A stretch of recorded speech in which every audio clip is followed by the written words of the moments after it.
Hello everyone and welcome back to another video from Crazy Gamer. In this video, I'm going to show you how to add friends on your EA account. So let's get started right away. Now, if you don't already have the EA application, you can go to ea.com using your web browser and then scroll all the way down until you see the EA app option.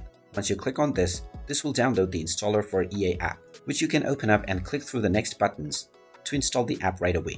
Once it has been installed, you can log in using your credentials and you will be taken into the homepage.